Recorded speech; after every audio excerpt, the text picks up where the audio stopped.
Nations hockey cup का फातेह कौन, फैसला आज होगा। फाइनल में पाकिस्तान और न्यूजीलैंड मध्य मुकाबिल होंगे। मैच पाकिस्तानी वक्त के मुताबिक शाम 6 बजे खेला जाएगा। पाकिस्तान ने सेमीफाइनल में पेनल्टी शूट आउट पर फ्रांस को शिकस्त दी।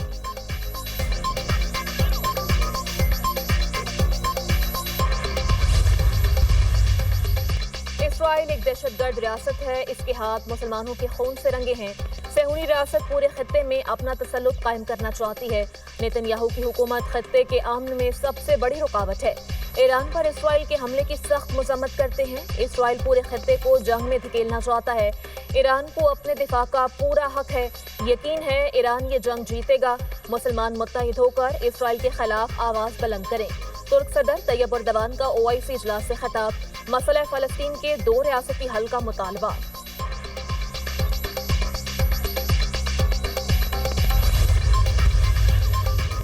ओआईसी की ईरान पर इसराइली हमले की शदीद मजम्मत। ईरान और इसराइल के दरमियान फौरी जंगबंदी का मुतालबा। मुज़ाकरात के जरिए तनाज़े के हल पर जोर। ईरान इसराइल जंग की सूरत हाल पर इस्तांबुल में ओआईसी वज़ीर ख़ारजा का इजलास। ईरानी वज़ीर ख़ारजा अब्बास अराग़ची की इजलास में शिरकत। पाकिस्तान की नुमाइंदगी वज़ीर ख़ारजा इसहाक डार कर रहे हैं। चेयरमैन ओआईसी ने अपने खिताब में कहा, मशरिक़ वस्ता नए तनाज़े का शिकार हो चुका। ईरान और गजा में इसराइली जारहियत की मजम्मत करते हैं। मौजूदा हालात में इत्तेहाद बैनुल मुस्लिमीन नागुज़ीर है। इजलास में मुख्तलिफ ममालिक के 40 से ज़ायद सिफारतकारों की भी शिरकत।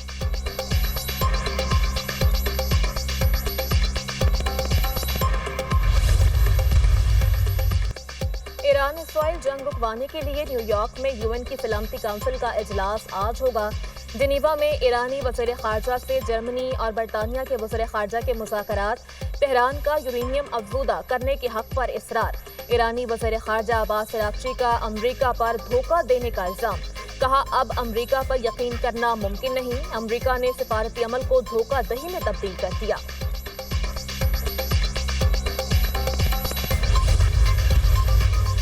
इसराइल का ईरानी शहर अस्फहान के करीब न्यूक्लियर साइट पर हमला। ईरानी मीडिया के मुताबिक न्यूक्लियर साइट पर हमले से किसी खतरनाक मवाद का कोई अखराज नहीं हुआ। इसराइल का पासरान इनकलाब के ड्रोन विंग के कमांडर को शहीद करने का दावा। इसराइली मीडिया के मुताबिक अमीनपुर जवाद के फिजाई हमले में मारे गए।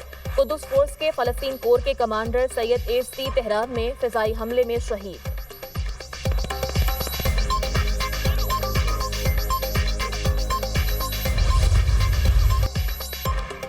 ईरान का इसराइल पर नया हमला। 30 से ज़ायद मिसाइल दाग दिए।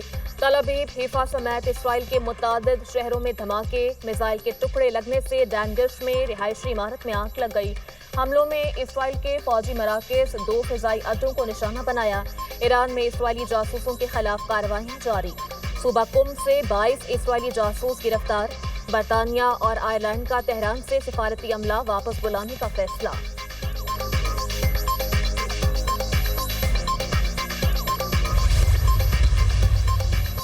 ईरान से बात करेंगे, देखते हैं क्या नतीजा निकलता है। मुज़ाकरात से पहले सीज़ फायर चाहता हूँ। इसराइल से फिजाई हमले रोकने का कहना मुश्किल है। ईरान पर हमले के लिए ज़्यादा से ज़्यादा 2 हफ्ते लूंगा। अमरीकी सदर की मीडिया से गुफ्तगू। कहा, पाक भारत जंग बंद करवाने पर मुझे नोबेल प्राइज मिलना चाहिए। पाकिस्तान और भारत के साथ अमरीका ट्रेड डील पर बातचीत कर सकता हूँ।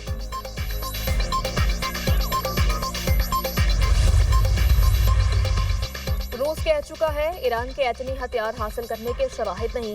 रूसी सदर प्यूटन का इलाकाई खदशा दूर करने और मुश्तरका सलामती यकीनी बनाने पर जोर। बरतानवी मीडिया से गुफ्तगू करते हुए कहा, ईरान को पुरअमन मकासद के लिए जौहरी तवानाई के इस्तेमाल का हक हासिल है। रूस ईरान को दरकार ताउन फराहम करने के लिए तैयार है।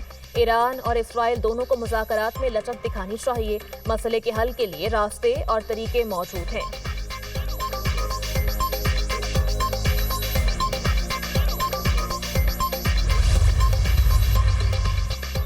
हुकूमत पाकिस्तान ने अमरीकी सदर डोनाल्ड ट्रंप को नोबेल अमन इनाम के लिए नामजद करने की सिफारिश कर दी। सदर ट्रंप की मुदाखलत से पाक भारत जंग टल गई। जंग रुकवाने में सदर डोनाल्ड ट्रंप ने कलीदी किरदार अदा किया। जनूबी एशिया को एटमी तसादुम से बचाया। आलमी बरादरी ने भारत की बिला इश्तियाल और गैर कानूनी जारहियत को देखा। بھارتی جارحیت پاکستان کی خود مختاری اور علاقائی سالمیت کی سنگین خلاف ورزی تھی۔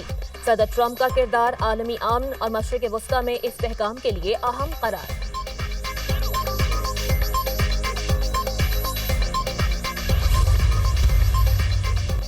ایران کا عالمی ایٹمی توانائی ایجنسی کے سربراہ پر جانبداری کا الزام، رافیل گروسی کے خلاف UN میں شکایت درج کروا دی۔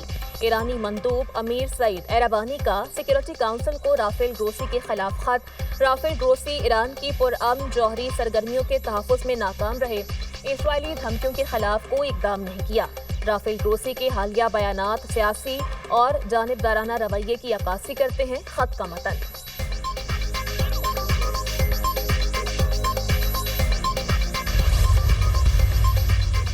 درآمد شدہ سولر پینلز پر ٹیکس 18 سے کم کر کے 10% کر دیا گیا۔ 18% ٹیکس کا فیصلہ مقامی صنعت کو فروغ دینے کے لیے تھا۔ وزیر خزانہ محمد اورنگزیب کا سینٹ میں اظہار خیال، کہا زر مبادلہ میں اضافہ اور افراط زر میں کمی ہوئی، مالی نظم و ضبط برقرار رکھا، کوئی منی بجٹ نہیں لائے، منافع خوروں کو عوامی استحصال کی اجازت نہیں دی جائے گی۔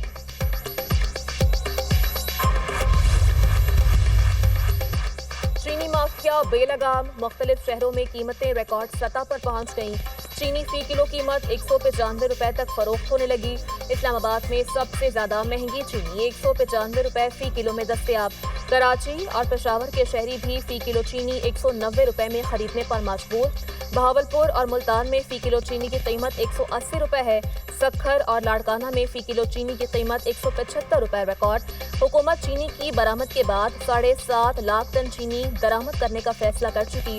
فیصلہ چینی کی قیمتوں میں توازن برقرار رکھنے کے لیے کیا گیا، وزارت فوڈ سیکورٹی حکام۔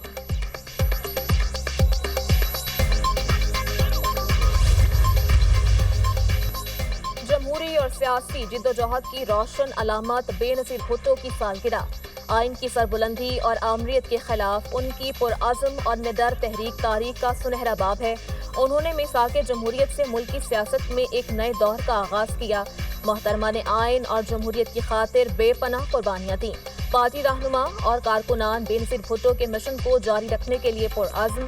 صدر مملکت آصف علی زرداری نے بے نظیر بھٹو کی سالگرہ پر اپنے پیغام میں کہا، بے نظیر بھٹو نے آمریت کے خلاف جرأت سے مزاحمت کی، ان کی قومی خدمات کو خراج عقیدت پیش کرتے ہیں۔ وزیر اعلیٰ سندھ مراد علی شاہ کا شہید بے نظیر بھٹو کی 72ویں سالگرہ پر پیغام، کہا محترمہ شہید بے نظیر بھٹو صرف سیاستدان نہیں، ایک نظریہ تھیں۔ مجھے فخر ہے کہ میری سیاسی تربیت بے نظیر بھٹو نے کی۔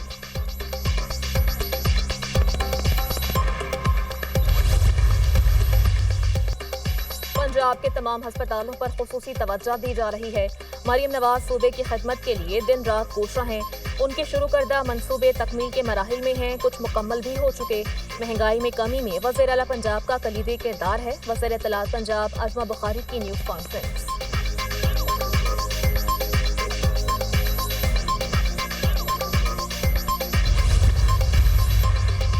اور ملک میں آج سے پری مونسون کی نوید، لاہور، راولپنڈی، اسلام آباد اور دیگر شہروں میں بادل برسنے کی پیش گوئی۔ سندھ میں نگر پار کر مٹھی، اسلام کوٹ میں بھی بارش متوقع، KP، کشمیر، گلگت بلتستان میں بھی بارش کا امکان۔